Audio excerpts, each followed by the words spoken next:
ارشاد فرمایا یا ایھا الذین آمنوا، اے اہل ایمان، لا تقدموا بین یدی اللہ ورسولہ، اللہ اور اس کے رسول سے آگے نہ بڑھو، واتقوا اللہ، اور اللہ سے ڈر جاؤ، ان اللہ سمیع علیم، بے شک اللہ تعالیٰ سنتا جانتا ہے۔ واقعہ اس طرح ہوا، بڑی عید کا موقع تھا۔ حضور علیہ السلام کے کچھ اصحاب نے تقرب اللہ کے لیے، اللہ کی رضا جوئی کے لیے اپنی قربانیوں کے جانور ذبح کر دیے، اور ذبح کرنے میں جلدی یہ ہوئی کہ حضور علیہ السلام نے ابھی اپنے جانور ذبح نہیں کیے تھے، کہ انہوں نے پہلے ہی ذبح کر دیے، حتیٰ کہ عید سے بھی پہلے اپنے جانور ذبح کر دیے۔ دوسرا شان نزول علماء نے بیان فرمایا ہے، یا یہ ہے کہ شعبان کے 29 ایام گزرنے کے بعد چاند دیکھنا چاہیے، اور اگر چاند نظر آ جائے تو ٹھیک، ورنہ 30 دن شعبان کے پورے کرنے چاہیے۔ جب چاند دیکھا گیا تو نظر نہ آیا تو کچھ لوگوں نے اگلے دن کا روزہ احتیاطاً رکھ لیا، یوم شک کا روزہ رکھ لیا۔ حضور نے نہیں رکھا تھا، صحابہ نے رکھ لیا۔ تب یہ آیت کریمہ نازل ہوئی، اے ایمان والو، اللہ اور اس کے رسول سے آگے کیوں بڑھتے ہو؟ حضور علیہ السلام نے ارشاد فرمایا، تمہاری قربانیاں تیزی کا گوشت ہیں، جلد بازی کا گوشت ہے، جس کو تم کھا سکتے ہو، تمہارے لیے حلال ہے، لیکن قربانیاں نہیں ہیں۔ انہیں حکم دیا گیا کہ دوبارہ جانور لو اور پھر تم ذبح کرو، چونکہ حضور سے تقدم اختیار کر دیا گیا تھا۔ گو صحابہ نے شعوراً اور قصداً ایسا نہیں کیا تھا، حضور سے مسابقت کا جذبہ نہیں تھا، حضور سے بڑھنے کی نیت نہیں کی تھی، ویسے ہی جلدی کرنے کی خواہش نے یا ایام شک کے روزے میں احتیاط برتتے ہوئے انہوں نے روزہ رکھ لیا۔ گو انہوں نے اس کا قصد نہیں کیا تھا، لیکن نفس الامر میں حضور سے پہل اور تقدم ہو گیا تھا، اس لیے اللہ تعالیٰ نے اس کو گوارا نہ کیا، اور اہل ایمان کو حکم دیا کہ تم اللہ اور اس کے رسول سے آگے کیوں بڑھتے ہو؟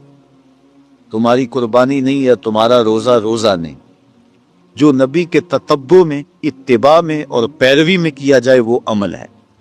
اور جو نبی کی اتباع اور تتبع میں نہ کیا جائے وہ نیک عمل بھی عمل نہیں ہے۔ اس لیے انہیں حکم دیا گیا کہ تم نے قربانیاں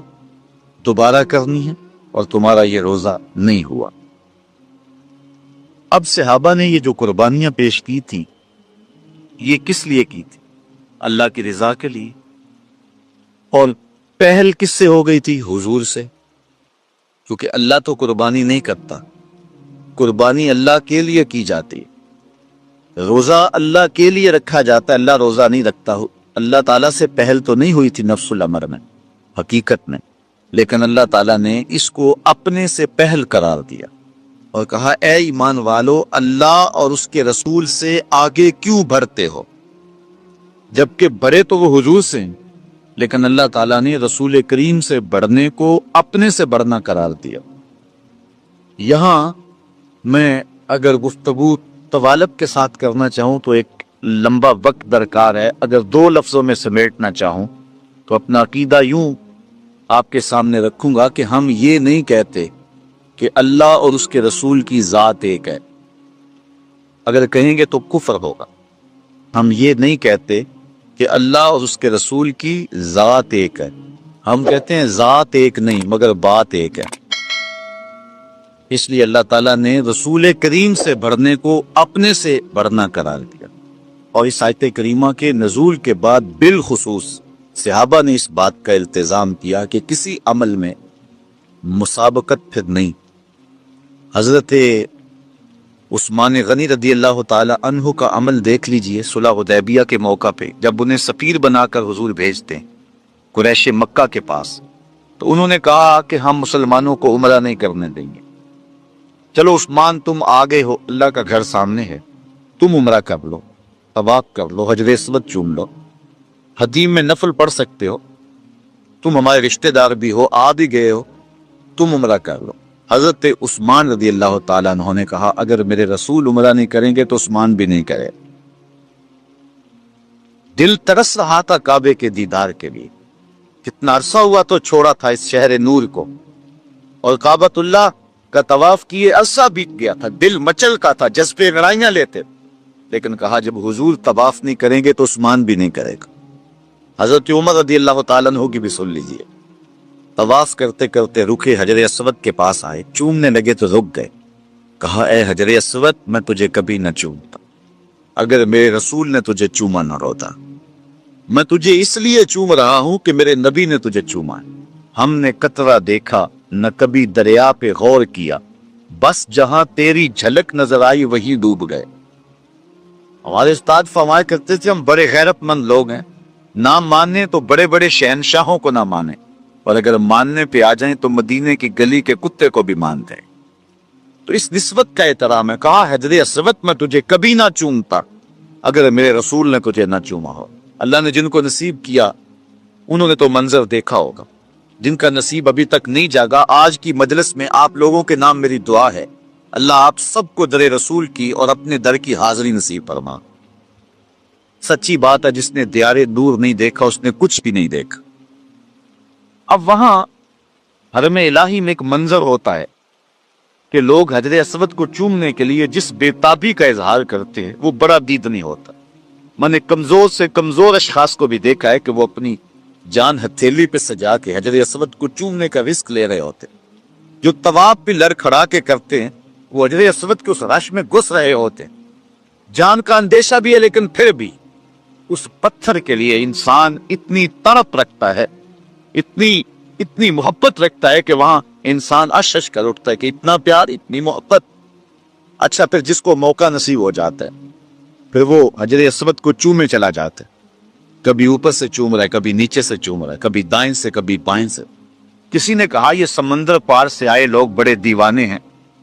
اگر حجر اسود کو چومنے کا موقع نصیب ہو گیا ہے تو ایک مرتبہ چوم لیں اور جان چھوڑ دیں، یہ تسلسل کے ساتھ چومے چلے جا رہے ہیں، یہ تو دیوانے لوگ ہیں۔ تو میں نے کہا میاں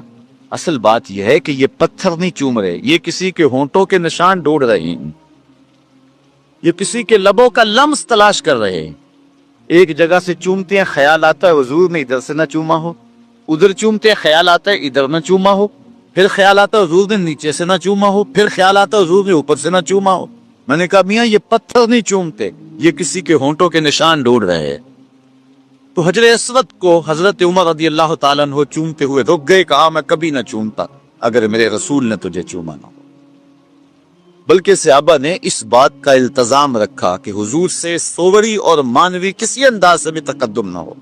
حضرت سیدنا صدیق اکبر رضی اللہ تعالی عنہ کی کہانی سنی، بنی عمر بن عوف کی صلح کروانے کے لیے حضور تشریف لے گئے، بخاری کے اندر روایت موجود۔ حضرت صدیق اکبر رضی اللہ تعالی عنہ سے مؤذن نے کہا کہ میں اذان پڑھوں تو آپ جماعت کروا دیں کیونکہ حضور کو تاخیر ہو گئی۔ انہوں نے اذان پڑھی، آپ مصلی پہ کھڑے ہو گئے، صحابہ پیچھے صفے باندھے کھڑے تھے، حضرت سیدنا صدیق اکبر مصلی پہ، بلکہ ترمذی کے لفظ ہے ایام مرض میں حضور نے